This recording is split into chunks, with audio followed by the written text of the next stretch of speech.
God bless you, Rachel. Welcome to the program today. I am so happy to be here. Thank you for having me. It's good to see you again. Oh, Rachel, it is such a blessing to spend time with you. And you are precious, precious, precious in the Lord's sight. You saw there that, in fact, we have a sister channel in Israel, which is broadcasting uniquely in Hebrew. I wonder if I can segue here a bit.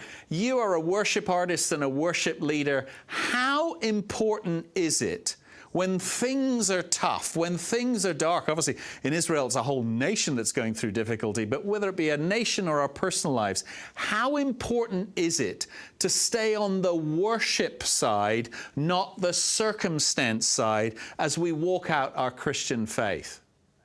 It honestly, in some of their circumstances, it really is life or death. You know, and when I don't know if I've shared this with God TV before, but I did a missions trip in Brazil, and I'll never forget, there was a moment. I mean, we were ministering in a favela, and there was about to be a war breaking out between these drug lords and the police who would have been there, and if that were to have happened, there would have been a lot of gunfire, and someone from our team could have gotten shot. It just ended up being this like really intense situation. Yeah, and there's a song that I believe God TV has shared as well. It's called "Firm Foundation" that I wrote, and Selah ended up cutting and recording.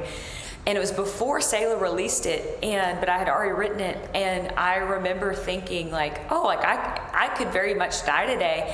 And I was like, well, I'm gonna go out singing. And I began to sing in perfect English. This is a true story, but it's also like actually wild too. But I was like, well, I'm gonna sing, I'm gonna worship, because I didn't know what else to do. It was just this really horrible situation we were in. To be honest, it was really, really bad. And I just remember, I just started singing the bridge of that song. You hold me, you're holding me, you're holding me, you're holding me steady. If it floods, I'm gonna be ready. I'm sealed in you. Anyways, these children, these Brazilian children, start running out and around me and the guitar player, because we were there to lead worship for an event. Anyways, and they only spoke Portuguese, but they began to sing it in perfect English with me. And all of these kids began to circle around. I'll never forget this.